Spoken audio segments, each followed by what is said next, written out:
And away we go. Episode 1174 of the Al Galdi podcast. It is Friday, October 10th, 2025. It is the day of the fourth annual Nats Chat podcast party. Nats Chat is the Washington Nationals podcast that I do with Nats insider Mark Zuckerman of MASNsports.com. We've been doing that podcast since 2001. We on Friday night starting at 7 at Walter's Sports Bar right near Nationals Park are having what is the fourth annual Nats Chat podcast party. The turnouts for these parties have been really good. It would be nice to see whoever can make it. This also is the day after a Washington Commanders player, yet again, has won the Pepsi Zero Sugar Rookie of the Week award. Running back Jacory Croskey-Merritt, a.k.a. Bill. He on Thursday morning was named Pepsi Zero Sugar Rookie of the Week for Week 5 of the NFL's 2025 regular season. He also won the award for Week 1, and Commanders receiver and punt returner Jalen Lane, he won the award for Week 3. There's also this, Commanders quarterback Jayden Daniels. He last season set a record for most Pepsi Rookie of the Week awards for a player in a season, 11. And Commanders cornerback Mikey Sainristil, he won Pepsi Zero Sugar Rookie of the Week for Week 18 of the 2024 regular season. The Pepsi Rookie of the Week award started with the 2002 season. The Commanders have dominated this award since the start of last season. We call that having a general manager in Adam Peters who knows what he's doing when it comes to the NFL draft. Hello and welcome to this Friday installment of the Al Galdi podcast. Coming up on the show, in-depth Commanders conversation off the team practicing on Thursday afternoon in preparation for the game against the Chicago Bears at Northwest Stadium on Monday Night Football this Monday night at 8:15. Next segment, discussion of the offense, including the latest on three key Commanders offensive players making their ways back from injuries. Receivers Terry McLaurin and Noah Brown and right guard Samuel Cosmi. Will they play this Monday night? Also reaction to comments from offensive coordinator Kliff Kingsbury on Jayden Daniels' performance in the 27-10 win at the Los Angeles Chargers this past Sunday, and on the success of receiver Deebo Samuel Sr, Jacory Croskey-Merritt, and the team's rushing offense as a whole. The following segment, discussion of the defense, including reaction to and analysis of comments from defensive coordinator Joe Whitt Jr.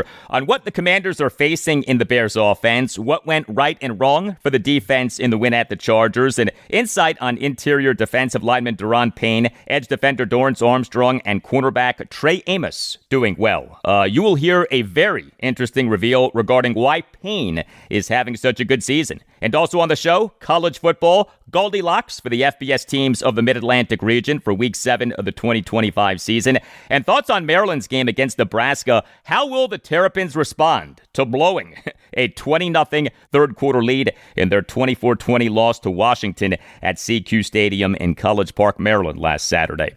You can hit me up on X at Al Galdi. By the way, one of my latest new followers on X is Bernie Kosar. Why? I have no idea, but I'll take that. I was a big Bernie Kosar fan as a kid. University of Miami, Cleveland Browns. Bernie Kosar, one of the best quarterbacks of the 1980s. Also, you can email me, the Al Galdi podcast at yahoo.com. From Diehard Otis on X, on something that we talked about on Thursday's show, episode 1173. Commanders head coach Dan Quinn and Commanders quarterback Jayden Daniels during press conferences on Wednesday afternoon, largely shutting down talk of the Hail Noah, with the idea being that the Hail Noah happened last season and this is a different season. And I'm a big fan of Quinn and Daniels having taken that approach, writes Otis. Really appreciated that. Let the opponent ruminate over past events. Washington's program moves forward. Thank you for that, Otis. Email from Devin on the Commanders, subject Festivus Fridays. Writes Devin, Al, the airing of grievances of which I have none. Winning is the elixir that cures all ails. The sun is shining. The birds are chirping. Dan Quinn has mastered the English language and the Eagles lost. Hail to the Redskins. Hail victory. Braves on the warpath. Fight for old DC. Thank you for the email, Devin. Winning is a beautiful thing, isn't it? Some college football feedback from Skinko Beanwall on X on Maryland. Right, Skinko? Al, I keep hearing from other Maryland fans that 6-win seasons and lesser bowls are successful seasons and that Maryland could never make the playoff. All of this when Indiana made the playoff last year and UVA could potentially get there as well. Can you address this? Thank you for that, Skinko. In this era of the NCAA transfer portal and NIL and a 12-team college football playoff, saying that Maryland, which is inarguably the number one conference in college football, the Big Ten, should be fine with 6-win seasons and lesser bowl games, to me is wrong. That is what you call a limiting belief. No one's expecting Maryland to be Ohio State or Michigan, but consistently winning, say, 7 or 8 games and making at least decent bowl games and contending for the 12-team college football playoff, that should be more than doable for Maryland, as should be this, beating a ranked Big Ten team. In what is perhaps the most humbling stat in all of Washington, D.C. area sports, Maryland is 0-36 against ranked Big Ten teams since joining the conference beginning with the 2014 season. 0-36. That is unacceptable. Now, we heard Skinko mention Virginia potentially making the college football playoff this season. Email from Jim D. writes, Jim, this Wahoo team has playoff potential. I've sent you many a message over the years about my school and the direction of the football program. I've been very hard on Tony Elliott since the beginning of the sudden departure of Bronco Mendenhall and have questioned many times whether Elliott was the right man to lead this program. But Coach Elliott has shown me something this year, and apologies may be in order. Sometimes it does take time to build a culture, and since the tragedy, he has handled everything with honor and class, and it's obvious now that the players buy in and believe in this coach. We found ourselves making this proclamation a lot with Florida State throughout the years, LOL, but this was one of the biggest wins in program history, and this Wahoo has belief again and is sitting tight to see what else this season brings. Thank you for the email, Jim.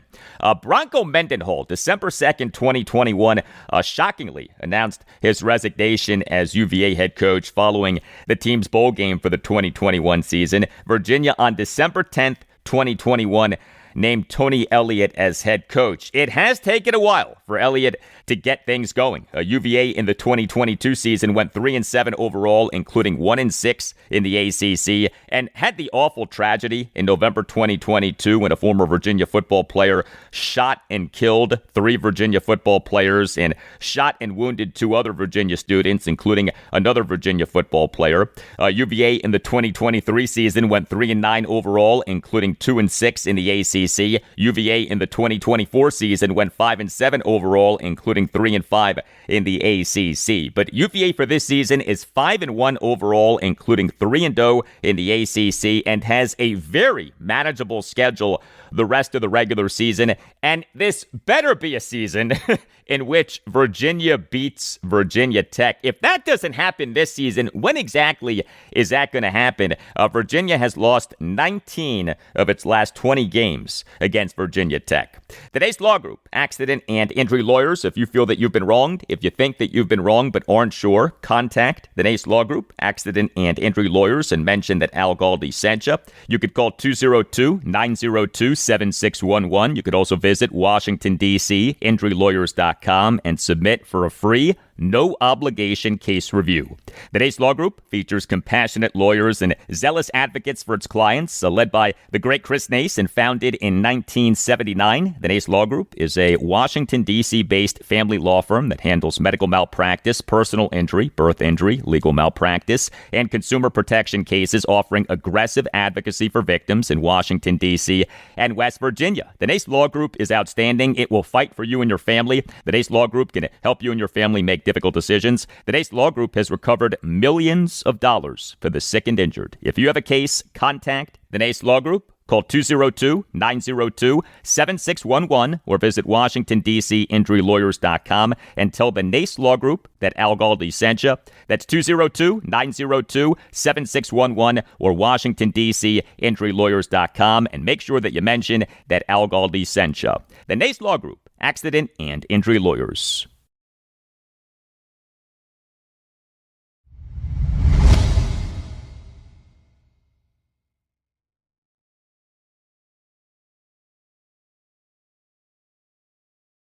Hey, a few things that you could do to support this podcast, and these are things that cost nothing and take very little time. First of all, you on Apple Podcasts and on Spotify can both rate the podcast and write reviews. The highest rating is a 5-star rating. It is greatly appreciated if you give the podcast a 5-star rating, and it is also greatly appreciated if you write like a 1 or 2 sentence review saying that you like the podcast. Also, following the podcast is a big help. If you have an iPhone, following the podcast is as simple as clicking on the word follow next to a plus sign near the top right of your screen. Thank you for doing these things. They help to make the podcast a success, and thank you for listening to the podcast. We in Week 6 of the NFL's 2025 regular season have the 3-2 Washington Commanders versus the 2-2 Chicago Bears at Northwest Stadium on Monday Night Football at 8:15. The Commanders on Thursday afternoon practiced and put out their first injury report for the game. All 7 of the players on the injury report were offensive players. So let's first address the big 3 in terms of injury concern for the Commanders. Receivers Terry McLaurin and Noah Brown, and right guard Samuel Cosmi. Terry McLaurin did not practice. Not a good sign. He has been inactive for the team's last 2 games. This due to a quadriceps injury that he suffered in the Commanders' 41-24 win over the Las Vegas Raiders at Northwest Stadium on September 21st. Noah Brown was a limited participant in practice. A decent sign. He has been inactive for the team's last 3 games. This due to groin and knee injuries. He suffered at least the groin injury in the Commanders' 27-18 loss at the Green Bay Packers on Thursday Night Football on September 11th. And Samuel Cosmi was a full participant in practice. He remains on the reserve/physically unable to perform list. He has been on that since August 26th. This due to a torn right ACL that he suffered in the Commanders' 45-31 win at the Detroit Lions this past January 18th in the divisional round of the NFL playoffs. So the Commanders on October 1st announced having opened the 21-day practice window for Cosmi. He on October 1st and October 2nd was a full participant in practice, but he did not play in the 27-10 win at the Los Angeles Chargers this past Sunday. We'll see about this coming Monday night. Also, receiver Deebo Samuel Sr. did not practice, but due to rest. Running back Chris Rodriguez Jr. did not practice, this due to a calf ailment. Tight end John Bates was a limited participant in practice. This due to a shoulder issue. He in the win at the Chargers returned from a 2-game absence caused by groin and calf injuries. And quarterback Jayden Daniels was a full participant in practice, but was on the injury report. This due to the left knee injury that caused a 2-game absence from which he returned in the win at the Chargers. Commanders offensive coordinator Kliff Kingsbury, he early Thursday afternoon did a pre-practice press conference. During that presser, had this exchange between Commanders insider Tom Shad of the Washington Post and Kingsbury. What was your evaluation of Jayden's performance on Sunday, and I guess specifically with regards to sliding, taking care of the ball, all that kind of stuff? Yeah, I thought he protected the ball well. It's a good defense that we faced, and I liked that we started slow, and he was really unfazed by that, just continued to play at a high level, had some good throwaways, and kind of knocked the rust off and led his team to a victory. Yes, he did. Jayden Daniels in the win at the Chargers played well. Also doing well in that game was the Commanders' offensive line, including left guard Chris Paul, who has been quite good over his 3 games as the team's starting left guard. Going to be very interesting to see what happens at left guard when Sam Cosmi's back. Do the Commanders stick with Chris Paul as the starting left guard, or do they move the current starting right guard, Andrew Wiley, to left guard? We on Thursday afternoon had this exchange between Tom Shad and Kliff Kingsbury. A guard with Chris Paul, really hit the ground running. How do you envision the future of that spot when Sam comes back? And is this kind of his job to lose, I guess, for lack of a better way to put it? Yeah, we're taking it week by week as we go, but I've been really proud of Chris and his performances. He's played really well for us, been physical inside there, and from last year to this year is a completely different player. I think his play style, the effort came back in better shape and has really elevated his play. The shock value of the Commanders' previous starting left guard, Brandon Coleman, being healthy and active for each of the Commanders' last 3 games has taken away attention from the success story that has become Chris Paul. The team took Paul in the 7th round of the 2022 NFL Draft out of the University of Tulsa, and he has ascended to now being the team's starting left guard. I mentioned Deebo Samuel. He, of course, is having a very good season. Deebo for this regular season through Week 5 was number 9 in the NFL in receptions with 30. We on Thursday afternoon had this back and forth between Commanders insider John Keim of ESPN and Kliff Kingsbury. We've talked about Deebo before, but I'm going to ask again.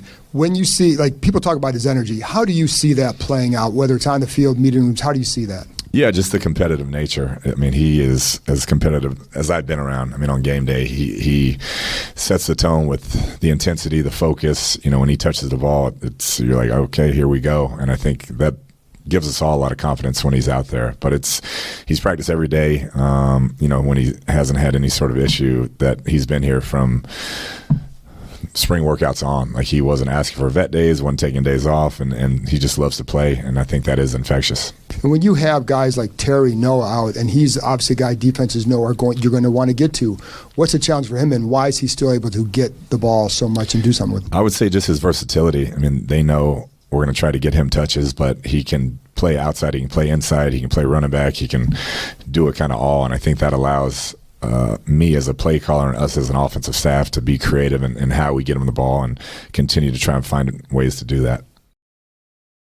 Well, Deebo Samuel in the win at the Chargers had an 8-yard touchdown reception with 1:08 left in the fourth quarter to cap a game-icing 13-play, 99-yard drive that consumed 6:32 off the clock and very much showcased the Commanders' elite rushing offense. We on Thursday's show, episode 1173, spent a good bit of time discussing the Commanders having an elite rushing offense. The Commanders in the 2025 regular season through week 5 were number 3 in the NFL in expected points added per play, EPA per play on called running plays per RBSDM.com. Number 1 in the NFL in rushing yards per game, 156.4, and number 1 in the NFL in yards per carry, 5.88. Kliff Kingsbury on Thursday afternoon on the Commanders' rushing offense. Yeah, I just like the run game, the physicality in the run game, I think has really gotten better as we've gone along. I think that last drive going 99.5 yards is a big step for us, like closing the game out on our terms, being physical. They knew we had to run it. We were still able to run it. And that's the type of football that carries you into the postseason if you can get there, is being able to have that type of run game. So we got to keep building off of it and just continue to be consistent in that area. And a key to that happening is Bill, rookie running back Jacory Croskey-Merritt, who the Commanders took in the 7th round of the 2025 NFL Draft out of the University of Arizona, for which he played in a mere 1 game in the 2024 college football season. This due to an eligibility issue with the NCAA. Croskey-Merritt in the 2025 regular season through week 5 was number 1 among all qualified players in the NFL in yards per carry at 6.58, number 1 among all qualified players in the NFL in rushing success rate 72.1, and number 1 among all qualified running backs in the NFL in the NFL's next-gen stats rush yards over expected per attempt at 2.17. He has been perhaps the best running back in the NFL so far this season. We on Thursday afternoon had this from Kliff Kingsbury on Jacory Croskey-Merritt. Then you'll hear a follow-up exchange between Commanders insider Howard Fenrich of the Associated Press and Kingsbury. And then you'll hear a follow-up back and forth between Commanders insider Tashawn Reed of the Washington Post and Kingsbury. Yeah, I think the work ethic, first and foremost, as far as things that have impressed me, doesn't make the same mistake twice. And throughout camp, when he touched the ball, good things happened. Still has a ways to go away from the ball, but I would say just the constant improvement earned him more touches. That away from the ball, is that blocking mainly that you're talking about? Yeah, everything that's not carrying it when you're talking about pass protection and pass game, any sort of lead blocks that he's asked to do. Like, he just has to keep working to become a complete back. But since day one, when he got here, when he touches the ball, he tends to do good things with it. And for running backs, we often talk about how they need, kind of volume to get going. But he's a guy that, even when he had limited carries, he's been able to make the most of them. What's sort of the challenge of doing that for running backs, and why do you think he's excelled so much in that area? Yeah, I think the O-line's played at a high level for all those guys. When you look at some of the yards per carry that all those backs have had, I think it's been pretty good thus far. And the guys like to play, like to get in a rhythm, but he has a knack for kind of finding it whenever he gets this opportunity, and he can make some plays that aren't there, that aren't blocked up as well as you would like. And so I think that's kind of allowed him to have some success early, and hopefully it continues. Between him not really playing his last college football season and, being a 7th-round pick early on, I'm sure he didn't get a ton of reps. What work did you see him do when he wasn't on the field and getting those reps to try to improve? Yeah, he just always wants more. I think that's the biggest thing. He'd hop in, if we're not careful, we look out and he'd be out there with the ones from day one. He believes in himself, high confidence level, but I just think has a big chip on his shoulder, like you said, from not getting to play his senior year. He went to the All-Star game, really had a great week there, and then has just carried that confidence with him. Kliff Kingsbury and all that we just heard right there had a lot of good things to say about Jacory Croskey-Merritt, but as you may have noticed, Kingsbury did say of Croskey-Merritt, quote, still has a ways to go away from the ball, end quote. Translation, his pass protection still needs work. Okay, fine. But the dude, as a 7th-round rookie for this regular season through Week 5, was number 1 among all qualified players in the NFL in yards per carry at 6.58. He needs to get carries, okay? He needs to be fed. Croskey-Merritt, over the Commanders' first 4 games in this regular season, had 29 carries. He, in the win at the Chargers, had 14 carries. And you add his 2 receptions, he had 16 touches over just 28 offensive snaps. We, on Thursday afternoon, had this exchange between Commanders insider Nikki Javala of The Athletic and Kliff Kingsbury. With Bill, given that he didn't play all but 1 game at Arizona, how much did you know about him before you got him? And, after first seeing him, did you expect this to be what you get? I didn't know much, to be honest. I didn't know his name was Bill, first and foremost.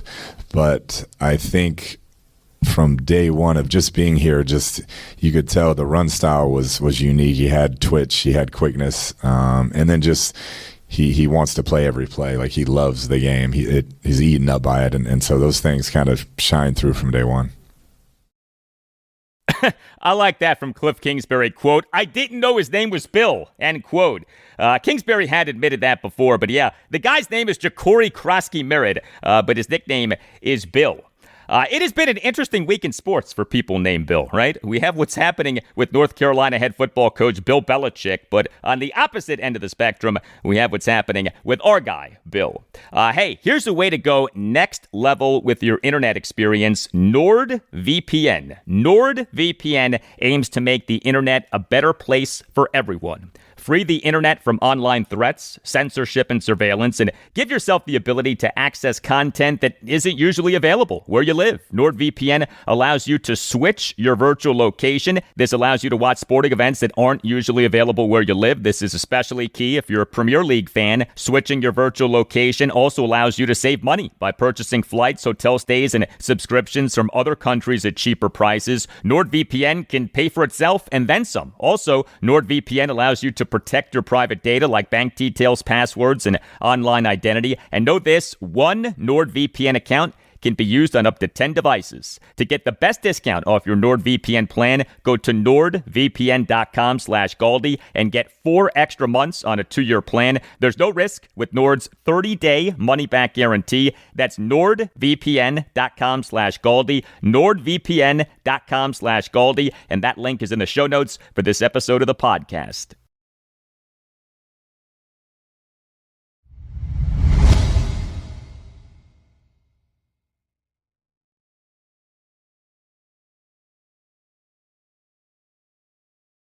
Which version of the Washington Commanders defense will we get in the team's game against the Chicago Bears at Northwest Stadium on Monday Night Football this Monday night at 8:15? The Commanders in the NFL's 2025 regular season are 3-2. The defense in the 3 wins has been really good. The defense in the 2 losses has been really bad. Heck, the defense in the last game, the 27-10 win at the Los Angeles Chargers this past Sunday, was both really good and really bad. Really bad over the first quarter and change, but then really good after that. Really good starting with the forced fumble by safety Quan Martin for a fumble recovery by cornerback Marshawn Lattimore in the second quarter. That play, the number 1 turning point in the game. That play, as we have discussed, has been talked about the way that people talk about a religious experience, a cultural experience.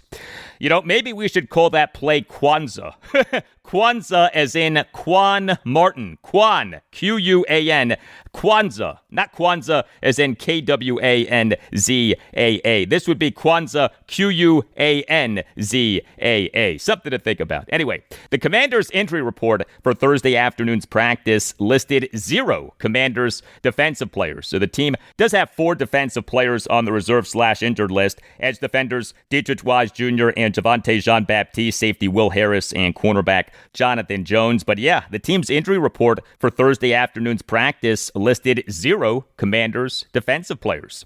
The Bears for this regular season through week 5 were number 25 out of 32 NFL teams in total offense in terms of expected points added per play per RBSDM.com, number 18 in called passing plays, number 31 in called running plays. So the Bears' rushing offense has not been good. Their QB1, though, is showing improvement. Caleb Williams, the product of Gonzaga College High School in Washington, D.C., the man who the Bears took with the number 1 overall pick in the 2024 NFL Draft at a USC.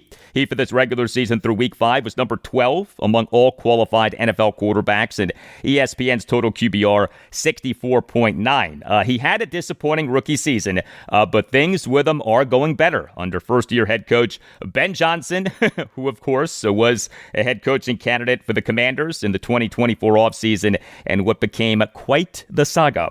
Commanders defensive coordinator Joe Whitt Jr., he late Thursday morning did a pre-practice press conference. This was Whitt during the opening statement of the presser on what his defense will be facing in the Bears offense, and then you'll hear a follow-up exchange between Commanders insider John Keim of ESPN and Whitt. Moving forward to Chicago, it starts with, the play caller. I think Ben is excellent. He does a nice job of testing you vertically and horizontally and testing your eyes. This is another eye discipline type game. He has a very talented quarterback that can make every throw. He's elite at his escapability and the ability to run and throw from different platforms. He doesn't have to be standing in the pocket. He can launch the ball from different arm angles, and his feet doesn't necessarily have to be set for him to throw the ball very accurately. They have skilled players that they use in a number of different ways. OZ in the slot, he's slot option. He's very good at creating on third down, 15 over the top, big, strong, young kid that can go. And then Moore have a history of him. He's a lot like Deebo. They put him in the backfield. They'll put him back there and let him run the ball, throw screens to him. So all their eligibles are very, very good players. And they're going to stretch the ball, like I said, horizontally and vertically. And he's a really not gimmicky scheme, but trick plays are going to be alive, so we have to make sure we're true with our eyes. All right, any questions? Caleb, obviously you want to try and keep in the pocket. You also want to apply pressure. What's the challenge with rushing guy that you said has that kind of escapability? You have to make sure you take one more step to him. You can't just assume that you're going to get him down with any arm tackling. You have to get your body to him because he has a tremendous kick through where he can pull his legs out. Big guys fall off of him. So, not only do you have to cage him, but you have to make sure you're bringing extra bodies to him. And we heard Joe Whitt mention OZ, number 15, and more. OZ is receiver Olamide Zaccheaus, who spent last season with the Commanders. He signed with the Bears as an unrestricted free agent this past March. And number 15 is receiver Rome Odunze, and more is receiver DJ Moore, who went to the University of Maryland. The Bears coaching staff includes 2 guys who we know well. The Bears receivers coach / assistant head coach is Antoine Randall L., who was a receiver for the Redskins for the 2006 through 2009 seasons. The Bears running backs coach is Eric Bieniemy, who was the Commanders assistant head coach / offensive coordinator for the 2023 season. Yes, our guy, EB. Remember EB. He is the Bears running backs coach. One of the things that I like about these Joe Whitt press conferences is that he goes into great detail about how the defense is doing. Now, I'm not so sure that this is exactly advisable from a coaching standpoint, but from our standpoint, this is really good. You learn a lot about what's going on with the Commanders' defense by listening to Joe Whitt talk. Joe Whitt on Thursday morning on how his defense did in the win at the Chargers. Just looking at trends of our last 2 wins, and some, a couple things came up from the Raiders and the Chargers. The first one is, we had 0 defensive penalties. So, playing very cleanly, 5 sacks, pressuring, hitting the quarterback, 20-plus turnbacks in both of those games. And then we put the fire out. So you talk about playing complementary ball. When the offense turned the ball over in both of those games, one was a 3-and-out and the other one was a interception. Then the offense got the ball back and went and scored. So that's everybody playing together. A couple guys that really highlight from this last game, D.A., J.K., Johnny, I thought he played really well. Tre and Bobby, those guys, graded out really, really good. The game didn't start quite the way we wanted it to start. We pressured on the 3rd down. The quarterback got out. The next 3rd down, we pressured also and got picked on a crosser. Changed it up to a little bit more simulators and zones, and then the rush came to life. The quarterback had to hold the ball. The coverage on the back end was good. So that was, and then we, finished the game with no more points given up, and that's really what it's about, not giving up points. And to hold that offense at 10 was pretty good. Yes, it was. So according to Joe Whitt, the 5 best players for the Commanders' defense in the win at the Chargers: interior defensive lineman Javon Kinlaw and Johnny Newton, edge defender Dorance Armstrong, linebacker Bobby Wagner, and cornerback Tre Amos. It's insightful and helpful to hear that, who the defensive coordinator believes played the best for the defense in the previous game. This was good too. Joe Whitt on Thursday morning on a key for the turnaround for his defense in the win at the Chargers. We went in there with one game plan, and that wasn't working. So we adjusted really quickly, and it brought the guys to life. We still were aggressive. We didn't just get into and just didn't play zone the whole time. We brought simulators and changed the picture up for the quarterback to make him hold the ball, and those guys rushed well. So it was a combination of, all right, we got out of some of the man pressures and got into some more simulators or zone pressures, and the guys adjusted really well, really quickly, and they brought the game to life. We ran and hit really well. So how about that? A key to the turnaround for the defense in the win at the Chargers was an in-game adjustment that Joe Whitt made. Now, as I am speaking with you here, I have to say this. Whitt at his press conference the previous Thursday, October 2nd, was not shy about saying that the players were to blame for the bad defensive performance in the 34-27 loss at the Atlanta Falcons on September 28th. Here we had Whitt in this presser on this most recent Thursday, October 9th, making it a point to say that a key to the turnaround for the defense in the win at the Chargers was an in-game adjustment that he made. You think about this, you have to wonder if any players are at least a little bit annoyed by this. Whitt blaming the players for a bad performance, but then patting himself on the back for a good performance. Now, he isn't necessarily wrong with anything that he has said, but perhaps he is being too honest and too revealing. Again, from our standpoint, this is good. We learn a lot. But internally, you wonder if this might be a problem at some point. But in fairness to Whitt, let's also acknowledge this. He has been complimentary of plenty of players and also of his assistant coaches, and that was one of the best parts of the Joe Whitt press conference on Thursday morning. So the Commanders' defensive line is playing really well. Now, the Commanders, for this regular season through Week 5, were number 6 in the NFL in ESPN's pass rush win rate, and were number 2 in the NFL in ESPN's run stop win rate. The defensive line has been so much better than it was last season, especially against the run. Javon Kinlaw has been excellent. Interior defensive lineman Daron Payne has been great too. As for why, we on Thursday morning had this exchange between Commanders insider Nikki Davala of The Athletic and Joe Whitt. I know you've spoken highly of Daron Payne this season, but what is he doing, I guess, not differently from last season, but what is he really doing well that's helped him play to this level? Well, it's I think you have to talk about the whole D-line crew and start with Tap and Sharif and Ryan, where we changed a lot of the techniques that we played last year, especially in the run game, to this year. And it was challenging for them as coaches because it was totally different than what we did last year. And I take my hat off to those guys because they were not only willing to do it, they ran with it. And so I think that in the techniques that we're coaching now up front are more in Payne's wheelhouse of what he is used to doing. And so that's the first thing. And then collectively as a whole D-line crew, they're just playing more together. And so when they're playing more together, now his ability has been able to shine through a lot more.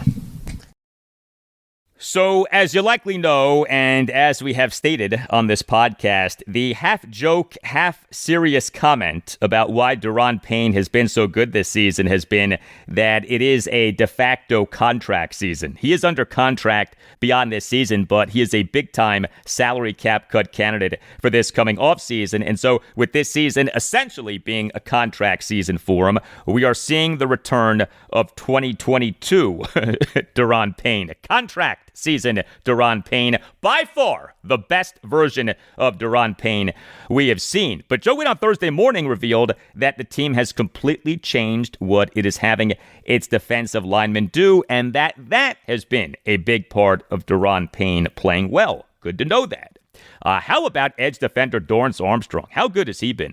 Armstrong for this regular season through Week 5 was tied for number 3 in the NFL in sacks at 5.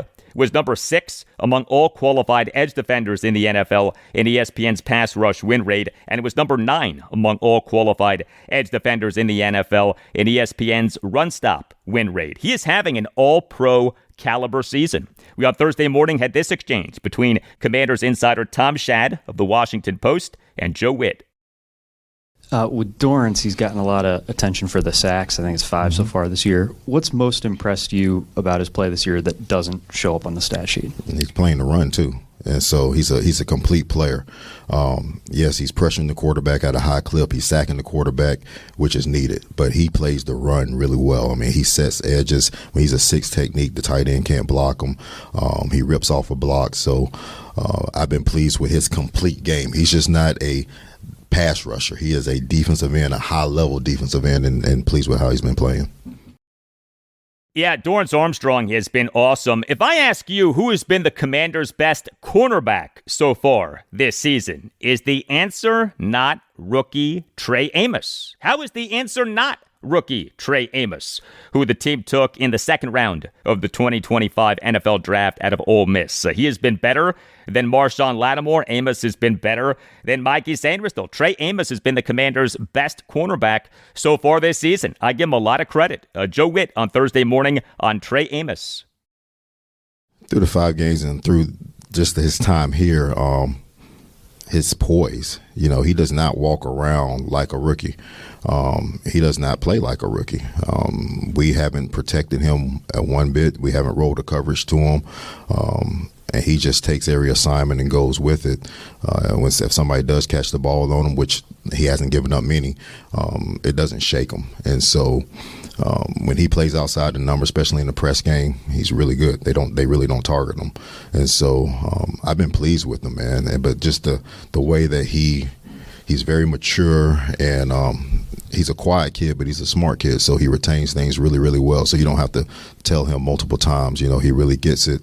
And sometimes rookies, they don't get it on a global scale. All right, so some really good stuff from Joe Whitt on Thursday morning on standout defensive players for the Commanders so far this season. Whitt also addressed the Commanders' improved run defense. The Commanders for this regular season through Week 5 were number 12 in the NFL in run defense in terms of lowest expected points added allowed per play on called running plays per RBSDM.com. We on Thursday morning had this exchange between Commanders insider Howard Fenrich of the Associated Press and Joe Whitt. Where have you seen your defense's greatest improvement against the run, and where do you think there's still room to get better in that area? Yeah, it's been difficult for teams to run the ball between the tackles. I think our defensive tackles, our interior guys have played really well. Our whole defensive line, I think, has played well. People have had some success with non-running back runs, getting reverses. The quarterback pulled it in this last game and ran for, I think, 21. But when people have tried to run the ball in between the tackles with either traps or whams or any pull schemes, the guys interiorly, J.K. and Payne and Eddie, they've done a really nice job of knocking it back. So we need to improve on the non-running back runs. Yeah, the Commanders in the win at the Chargers did allow quarterback Justin Herbert to have 4 carries for 60 yards. There still is plenty of room for improvement for Joe Whitt's defense. Consider tackling. The Commanders for this regular season through Week 5 were tied for number 27 out of 32 NFL teams in fewest missed tackles per Sport Radar, 41. Way too many missed tackles. Joe Whitt on Thursday morning on the Commanders tackling. Yeah, the tackling can improve. Okay, I still don't think we've had a tackling game where, from a missed tackle standpoint, but what I do like, you see multiple people going. So when somebody does miss, there's somebody else coming right there hitting them. We had, I think, it was 21 turnbacks this game. 21. So, it's tackle behind the line of scrimmage or their head was going back that way. Whenever you get over 20, that's where you want to be. And so I was pleased with that. But just the isolated misses, we have to do better. One more step to the tackle and make sure we wrap. Absolutely. The Commanders' tackling so far this season has not been good. Hey, if you enjoyed this podcast, check out BGO Blind Pig, the official podcast of BGObsession.com. BGO Blind Pig is great. It is a roundtable discussion of the Washington Commanders. It's like you and a bunch of your buddies who are Commanders fans are hanging out and talking about the team. The conversation is smart and fun and respectful. You can find the BGO Blind Pig podcast on YouTube and on any major podcast provider. The latest episode has some really good conversation regarding the Commanders' win at the Chargers. Make BGObsession.com the home for your burgundy and gold obsession, and make the BGO Blind Pig podcast part of your Commanders podcast rotation.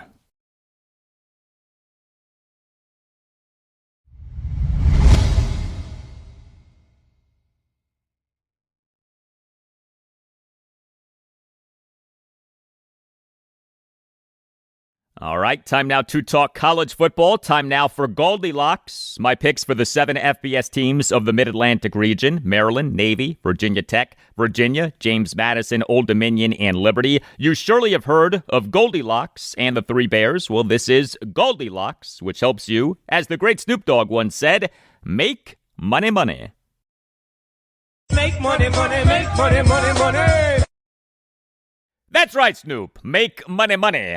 We have arrived at Week 7 of the 2025 college football season. Goldilocks in Week 6 went 3-3. We'll do Goldilocks in rapid-fire fashion, and then I want to talk about Maryland's game against Nebraska. The betting lines that I'm using are consensus lines per Action Network as of Thursday morning. No game for Virginia this weekend. The Cavaliers are the number 19 team in the Associated Press Top 25 poll that came out this past Sunday afternoon. The then number 24 Wahoos improved to 5-1 overall, including 3-0 in the ACC, with a 30-27 overtime win at Louisville this past Saturday. UVA's next game is its homecoming game, home to Washington State on Saturday evening, October 18th at 6:30. Also, no game for Liberty this weekend. The Flames just played on Wednesday night. They improved to 2-4 overall, including 1-1 in Conference USA, with a 19-8 win at UTEP this past Wednesday night. So, 5 games to pick. Here we go. Maryland, home to Nebraska, Saturday afternoon at 3:30. The Terrapins plus 6.5.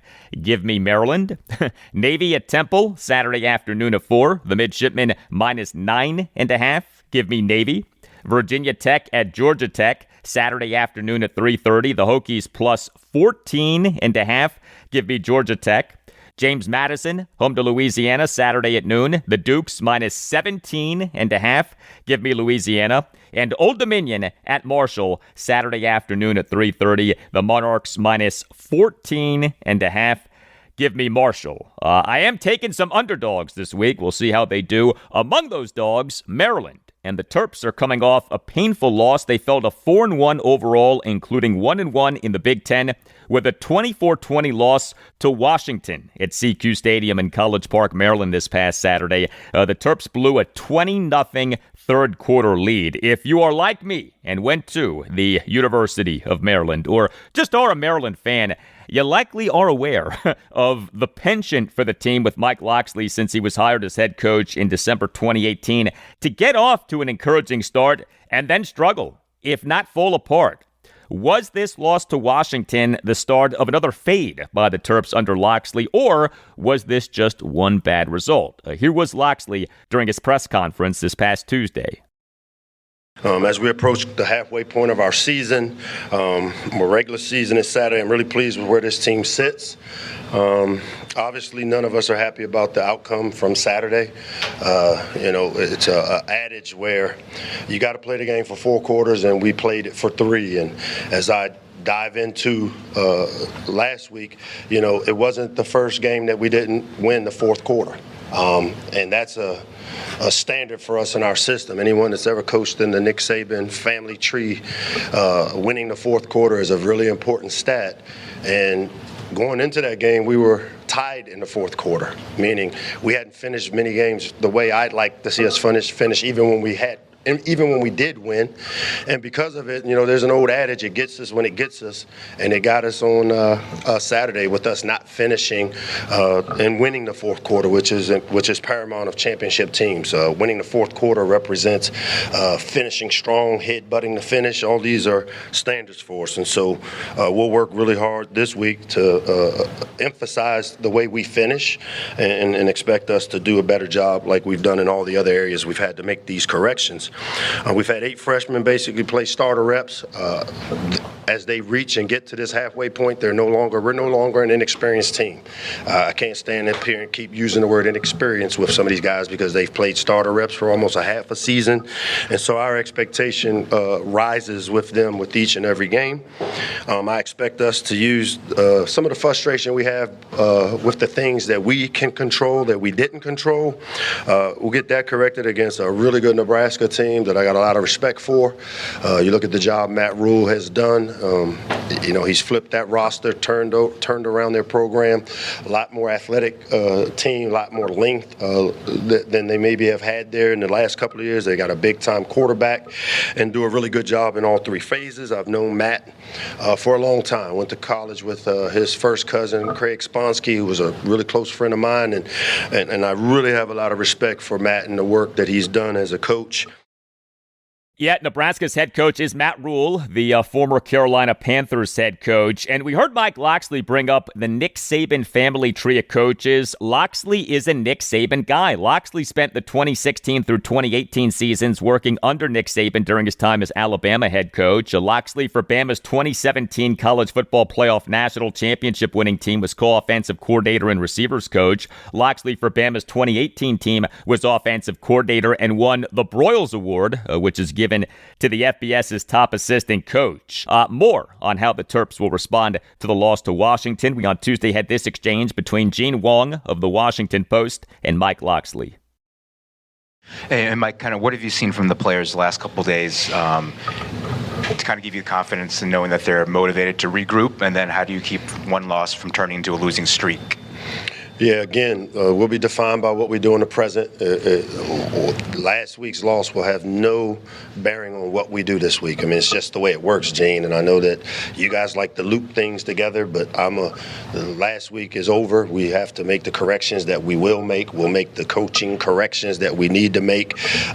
We turned the page on last week just like we do every play. We got to get to the next play. We get to the next game.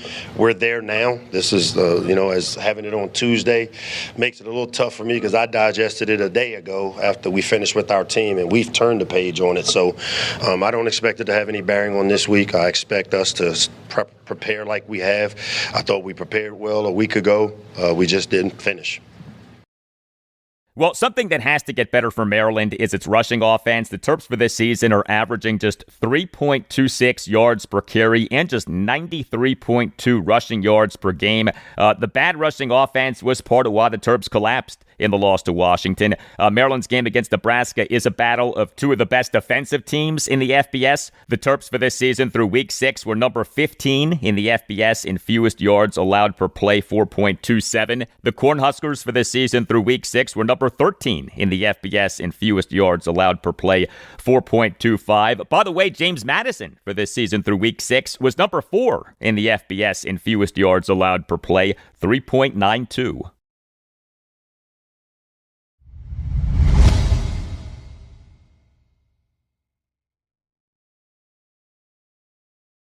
And that'll do it for you and me for now. Keep the feedback coming. You can hit me up on X at Al Galdi. You can email me the Al Galdi podcast at yahoo.com. Monday show, episode 1175. We'll have a lot for you on the Washington Commanders. In-depth preview of their game against the Chicago Bears at Northwest Stadium on Monday Night Football at 8:15.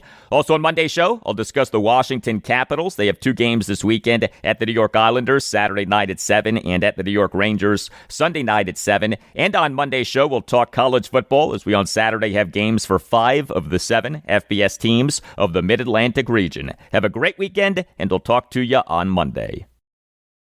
I didn't know much, to be honest. I didn't know his name was Bill, first and foremost.